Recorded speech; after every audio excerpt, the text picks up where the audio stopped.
debió preguntar por qué el nombre de Potosí, porque toda esta planicie se llama Potocún, que quiere decir donde brota agua.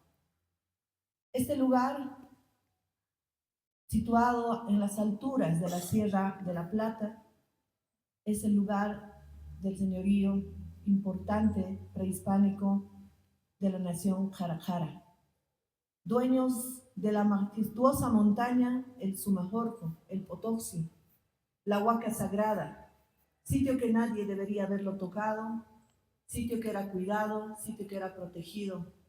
Nadie vivía en estas alturas, sino más bien en un poblado cercano llamado Cantumarcani. También cuidadores y protectores de esta montaña. Solo aquí se venía al pasteo de las llamas, a que bebieran agua, a que disfrutaran el paisaje altiplánico. Pero este sitio estaba reservado para algo muy importante. Probablemente todos conocemos la leyenda de Diego Hualpa, una leyenda que ha trasuntado en el tiempo y que así la hemos asimilado porque el descubrimiento de la plata de esa majestuosa montaña estaba reservada para alguien ajeno. La leyenda cuenta la llamita perdida y la fogata encendida. Ingenua la leyenda, la hemos asimilado, pero en el tiempo conocemos que esto no es así. Hay un testamento importante del descubridor de la plata del Cerro Rico de Potosí, Hualpa en realidad. Más adelante, Diego Hualpa. Pero aún así haya sido la historia o la leyenda, se descubrió la plata en la majestuosa montaña en el año de 1545. Nadie pensaría haber formado una ciudad a 4.000 metros de altura porque habían reglas para fundar ciudades, por lo tanto Potosí no es una ciudad fundada. No tenemos una fundación oficial de esta ciudad. Solamente a la llegada de los españoles con el descubrimiento de la plata, se asentaron a la cima, en las faldas, del Potosí y formaron un campamento minero, indicando que se acaba la plata, nos vamos. ¿Cuáles eran las reglas para que se pudiera establecer una ciudad? Por los españoles se decía buen clima, no muy alto sobre el nivel del mar y muy cerca de la costa. Esta región no está cerca de la costa, no está a un nivel del mar y el clima no era tan favorable como buscaban aquellos conquistadores. Pero la ambición fue más que cualquier otra cosa.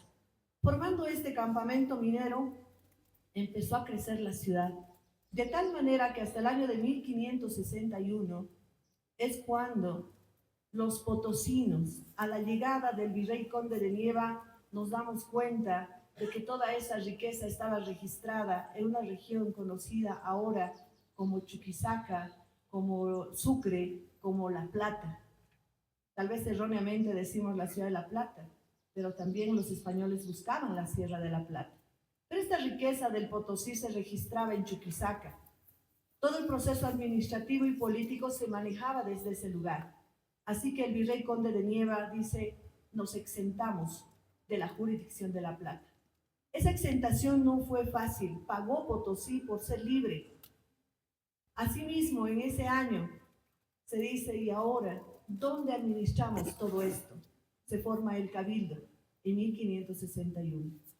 Potosí seguía creciendo y su sociedad también mezclada entre gente que llegaba del otro lado del mundo y la gente indígena de este lugar y de otras instancias también territoriales porque empezaron a llegar para la explotación de la plata.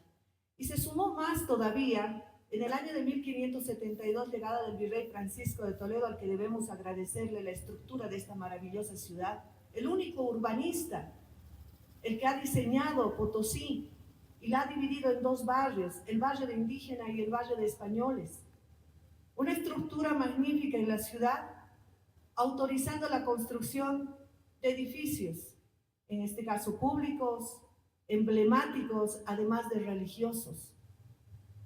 Entonces, desde ese año, Potosí empezó a crecer de una manera bastante interesante, además, en la parte industrial minera, con los ingenios que vienen desde alta cabeza del Caricari y cruzan toda la ciudad. Imagínense en ese año, Potosí, con una fábrica de monedas, trabajando por 198 años la producción monetaria que circuló en todo el mundo. Por lo tanto, hablar de Potosí no solo es su historia aquí, sino en el mundo y la parte económica, porque fue el inicio del capitalismo también. El proceso histórico de Potosí es tan grande e importante que en el año de 1660 Potosí llegó a alcanzar la mayor cantidad de habitantes. Se decía ni Londres ni París unidos alcanzarían lo que Potosí tenía en ese tiempo. Una sociedad sui generis interesante, mezclada. Por ahí viene nuestra tradición, costumbres e identidad mezclada. Aquí podemos ver al pasear la ciudad estructuras arquitectónicas del barroco mezclados con arte arabesco, arte portugués, arte flamenco y la mezcla del trabajo indígena. Imagínense lo que es Potosí. En este lugar donde no habitaba absolutamente nadie, llegó a ser prácticamente renombrado en el mundo Potosí, y gracias a esta ciudad existen 20 ciudades en el mundo con el mismo nombre. Esta ciudad tan importante, ¿por qué no quererla llamarla? Creo que la estamos viniendo a menos. La reflexión histórica no solamente es recordar, sino también ver el futuro de qué nos depara más adelante.